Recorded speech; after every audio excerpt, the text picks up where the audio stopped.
கோபுரம் டிவி நேயர்களுக்கு இனிய வணக்கம். இன்று பிறந்தநாள் காணும் மற்றும் மணநாள் காணும் அத்துணை சகோதர சகோதரிகளுக்கும் எங்களது இனிய வாழ்த்துக்கள். பாபாவின் ஆசிகளோடு பல்லாண்டு காலம் நீங்கள் எல்லா வளங்களும் செல்வங்களும் பெற்று நலமுடன் வாழ வாழ்த்துகிறோம். பாபா அழைக்கிறார். அவரின் பொன்மொழிகளை கேட்பதற்காக, நம் பிரச்சனைகளை தீர்த்து வைக்கும் அற்புதமான கூட்டு பிரார்த்தனை செய்வதற்காக, மேலும் மனம் ஒருநிலைப்படவும் மனம் அமைதி பெறவும் அற்புதமான தியானம் செய்யவும் பாபா அழைக்கிறார். பாபா நம் கரங்களை பிடித்து அழைத்துச் சென்று அற்புதம் நிகழ்த்தவிருக்கிறார். வாருங்கள், பாபாவின் பொன்மொழிகளை தரிசனம் செய்வோம். அன்பு குழந்தையே, உன் வாழ்வில் இன்று முதல் உனக்கான காலத்தை நீ தொட்டுவிட்டாய். நீ கஷ்டப்பட்ட எல்லாவற்றிற்கும் உனக்கான நியாயத்தை நான் வழங்குவேன். உன்னை எப்போதும் என் நெஞ்சில் சுமக்கின்றேன். இன்று உனக்கான நல்ல செய்தியை நான் பரிசளிப்பேன். இனி தொடர்ந்து உனக்கான நல்ல செய்தி வரும். நீ தளராதே. மற்றவர்கள் உன்னை வசைபாடினாலும் நீ கலங்காதே. யாரை பற்றியும் பேசாதே. உன் கோபத்தை குறைத்துக்கொள். உன் சூழ்நிலைகளை நான் மாற்றி அமைப்பேன். உனக்கான வெற்றி பாதையில் இன்று நீ தடம் பதித்து விட்டாய். விரைவில் அதில் ஓவியமாய் பயணிப்பாய். இன்று நீ கண்ணீர் மல்க என் முன் நின்றாய். என் பிரச்சனைகளுக்கு விடிவு காலம் இல்லையா என்று கேட்டாய். அதற்கு நான் இன்று முதல் நேர்முகமாக பதிலளிக்க ஆரம்பித்து விட்டேன். உனக்கு நிச்சயம் நல்லது நடக்கும். வெற்றி பாதையில் நீ நடைபோடுவாய். உன்னை விட்டு நான் விலகுவதும் இல்லை, விலகிப் போகும்படி நான் செய்வதும் இல்லை. நீ என் உயிருக்கும் மேலான குழந்தை. உனக்கு என் அன்பும் அருளும் ஆசியும் என்றும் உண்டு. உன் சாயப்பா நான் இருக்கிறேன், கவலைப்படாதே. ஓம் சாய்ராம். பாபாவின் அற்புதமான பொன்மொழிகளை தரிசனம் செய்தோம். அடுத்த நிகழ்வு கூட்டு பிரார்த்தனை. நம் மனநலன் சார்ந்த பிரச்சனைகளுக்காகவும், உடல் நலன் சார்ந்த பிரச்சனைகளுக்காகவும் மற்றும் நம் அனைத்து விதமான பிரச்சனைகளுக்காகவும் சாய்நாதரிடம் கூட்டு பிரார்த்தனை செய்வோம். வாருங்கள், இந்த அற்புதமான கூட்டு பிரார்த்தனையை செய்வோம். பிரார்த்தனாஷ்டகம். 8 பிரார்த்தனைகள். சாந்தமான மனம் கொண்ட சாயிநாதரே, அறிவின் சிகரமே, அன்புள்ளம் கொண்டவரே, கருணை கடலே, உண்மையின் இருப்பிடமே, மாயை என்னும் இருளை அகற்றுபவரே, ஜாதி மத பேதங்களுக்கு அப்பாற்பட்டவரே, எங்களின் புரிந்து கொள்ளும் திறமைக்கு அப்பாற்பட்டவரே, அன்பின் இருப்பிடமே, ஷீரடி வாழ் இறைவனே, என்னை காப்பாற்றும், என்னை காப்பாற்றும். ஞான சூரியனே, ஞானத்தை வழங்குபவரே, பக்தர்களின் மனங்களில் உலவிடும் பரமஹம்சரே, அனைத்து நன்மைகளுக்கும் காரணமானவரே, தங்களை சரணடைந்தவரை காப்பவரே, படைக்கும் தொழில் புரியும் பிரம்மாவும் காக்கும் கடவுளான விஷ்ணுவும் நீங்களே. 3 உலகங்களையும் யுகங்கள் முடிவில் தன்னுள் ஐக்கியமாக்கிக் கொள்ளும் ருத்திரனும் தாங்களே. நீங்கள் இல்லாத இடம் இந்த பூமியில் ஏது? எல்லாம் அறிந்த இறைவன் நீங்கள். எங்கள் எல்லோரின் இதயங்களிலும் வசிப்பவரும் நீங்களே. எனது எல்லா குற்றங்களையும் மன்னிக்க வேண்டும் என்று வேண்டி கேட்டுக்கொள்ளுகின்றேன். அலை அலையாய் தொடர்ந்து வரும் சந்தேகங்களையும் மனமயக்கங்களையும் போக்குவீராக. நீங்கள் கோமாதா, நான் பிறந்த இளங்கன்று. நீங்கள் சந்திரன், நான் சந்திரகாந்த கல். தங்கள் பாதங்கள் கங்கை நதி. பணிவுடன் இந்த தாசன் உங்கள் பாதங்களில் தலை வணங்குகிறேன். உங்கள் கைகளை என் தலைமீது வைத்து ஆசை கூறுங்கள். என் கவலைகளும் துன்பங்களும் பறந்தோடட்டும். இந்த கணு தங்களின் தாசன். இந்த 8 துதிகளையும் கூறி நான் உங்களை சாஷ்டாங்கமாக நமஸ்கரிக்கின்றேன். எனது பாவங்கள், துன்பங்கள் மற்றும் ஏழ்மை நிலை இவை யாவும் உடனடியாக விலகி ஓடட்டும். ஓம் சாய்ராம். ஓம் சாய்ராம். ஓம் சாய்ராம். அற்புதமாக கூட்டு பிரார்த்தனை செய்தோம். பாபா நம்முடைய கோரிக்கையை ஏற்று நிச்சயமாக நமக்கு அற்புதங்களை செய்வார் என்பது சத்தியம்.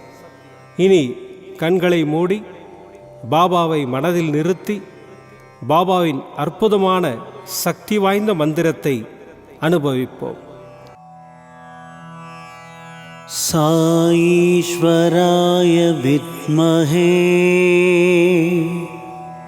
சத்யதேவாய தீமஹி தன்னः சர்வः பிரச்சோதயாத். சாயீஸ்வராய வித்மஹே சத்யதேவாய தீமஹி தன்னः சர்வः பிரச்சோதயாத்.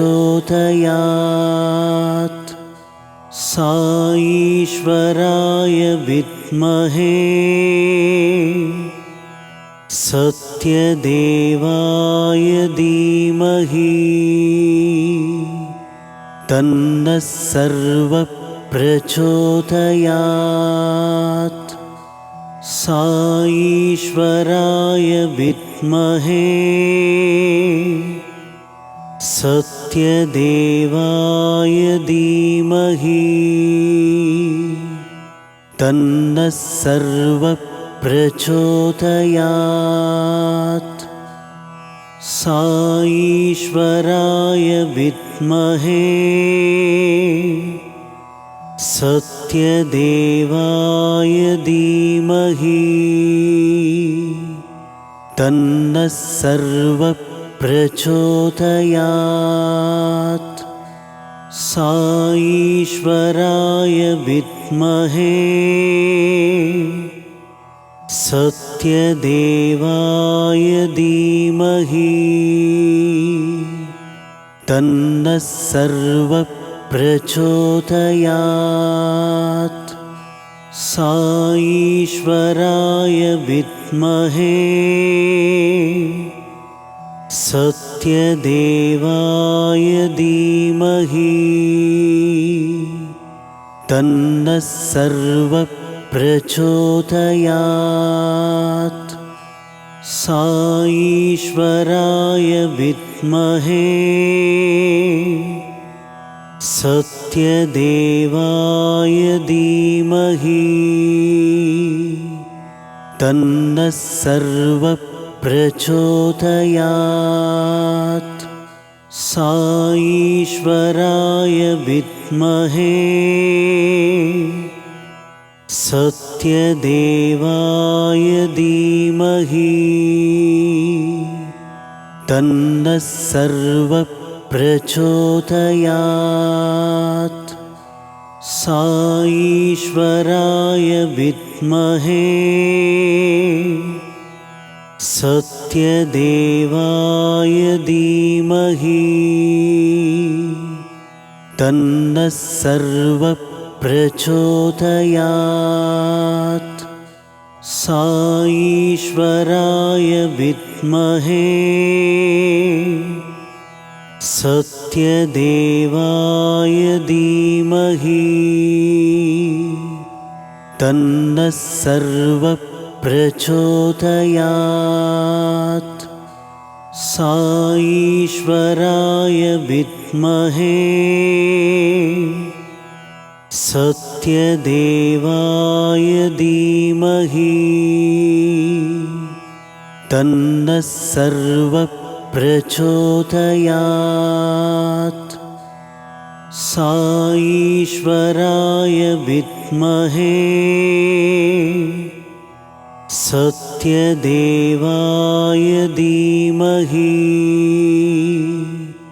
தன்னः சர்வः பிரச்சோதயாத். சாயீஸ்வராய வித்மஹே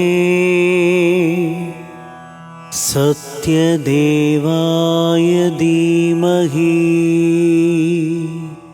தன்னः சர்வः பிரச்சோதயாத். சாயீஸ்வராய வித்மஹே सत्यदेवाय धीमहि तन्नः सर्वप्रचोदयात्। साईश्वराय विद्महे सत्यदेवाय धीमहि तन्नः सर्वप्रचोदयात्। साईश्वराय विद्महे सत्यदेवाय धीमहि तन्नः सर्वप्रचोदयात्। साईश्वराय विद्महे सत्यदेवाय धीमहि तन्नः सर्वप्रचोदयात्। साईश्वराय विद्महे सत्यदेवाय धीमहि तन्नः सर्वप्रचोदयात्। साईश्वराय विद्महे सत्यदेवाय धीमहि तन्नः सर्वप्रचोदयात्। साईश्वराय विद्महे सत्यदेवाय धीमहि तन्नः सर्वप्रचोदयात्। साईश्वराय विद्महे सत्यदेवाय धीमहि तन्नः सर्वप्रचोदयात्। साईश्वराय विद्महे सत्यदेवाय धीमहि तन्नः सर्वप्रचोदयात्। साईश्वराय विद्महे सत्यदेवाय धीमहि तन्नः सर्वप्रचोदयात्। साईश्वराय विद्महे सत्यदेवाय धीमहि तन्नः सर्वप्रचोदयात्।